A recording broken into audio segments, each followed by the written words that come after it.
কেমন যেন ঠাকুমা ঠাকুমা মার্কা মুখের গঠন, কেমন যেন পুরুষালী পুরুষালী চেহারা, গালের পাটাও বসা বসা, থুতনিটা কেমন যেন লম্বাটে ছোঁচালো, যেন বুড়িয়ে গেছে। এ মেয়েকে দেখে তো চোখ সহজেই ফিরিয়ে নিতে পারছি। এ মেয়ে তো মনের কোণে প্রেমের জোয়ার তুলতে পারছে না। তবুও গোটা বিশ্ব এই মেয়ের মুখের দিকে হাঁ করে তাকিয়ে রয়েছে। সুন্দর দেখতে মেয়েদের অভাব পড়ল নাকি?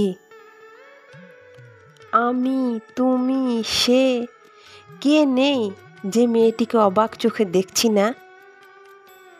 হাত পাগুলো কেমন পুরুষালী পুরুষালী, তবুও প্রতিটি পুরুষ আজ ওই মেয়েটিকেই দেখছে।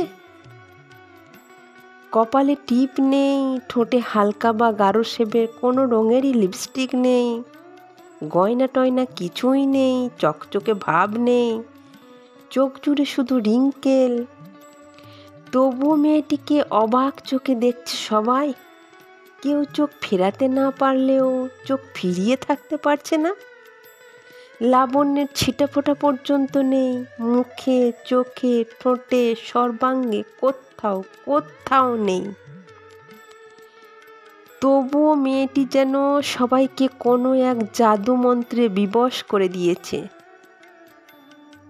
মেয়েটিকে দেখে বুকের ভিতর উথাল পাতাল হচ্ছে না ঠিকই, কিন্তু সিটটাও আজ রিজু করে রাখা যাচ্ছে না। কেবলই নুইয়ে যাচ্ছে ও দুটি পায়ের সম্মুখে। হয়তো একজন বা দুজনের মনে জায়গা করে নিতে গেলে মেয়েকে সুন্দরী হতে হয়, আর সমগ্র মানব জাতির মনের জায়গা করে নিতে গেলে শুধু সুনিতা হতে হয় কিংবা কল্পনা। শুধুই বুড়িমা বুড়িমা মার্কা সুনিতা হতে গেলে রূপ লাবণ্যের ছিটে ফোঁটাও লাগে না। যেখানে মেয়েদের রূপের ছটায় পুরুষের হৃদয় পুড়ে ছারখার হয় চিরকাল, সেখানে গুণের ছটায় সমগ্র বিশ্ব মানব পায়ের কাছে এনে দিয়েছে শুধু শ্রদ্ধাতে নতজানু হতে। ও মেয়ে, তুই সুন্দরী হলে পুরুষ পাবি, আর সুনিতা হলে মানুষ পাবি। হাজার হাজার লক্ষ কোটি অদ্ভুত চোখের চাহনি পাবি।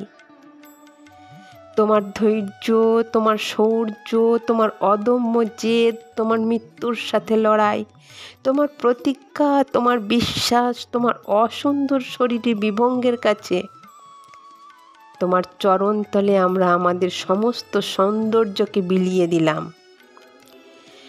সমর্পণ করলাম আমাদের সকল অহং। পুরুষের সমস্ত প্রেম নিগড়ে দিলাম তোমার ওই পবিত্র পায়ের কাছে। নারী তুমি সুন্দরী হও, নারী তুমি জননী হও, নারী তুমি স্তন্যদায়িনী হও, নারী তুমি প্রেয়সী হও, তুমি ঈশ্বরী হও। কিন্তু তুমি সুনিতা হতে ভুলো না। সুনিতা হলে বিশ্বশ্বরী হবে, সুনিতা হলে ইতিহাস হবে। আজ পৃথিবীতে দুজনাতে মিশে গেছে মায়ের জাতি সুনিতায়, পুরুষ জাতি বুট উইলমে। ঠাকুমার মুখে গল্পে শুনেছিলাম স্বর্গে শুধু দেবদেবীরা থাকেন। দেখিনি কোনোদিনও কোনো ঈশ্বরকে স্বর্গ থেকে নামতে।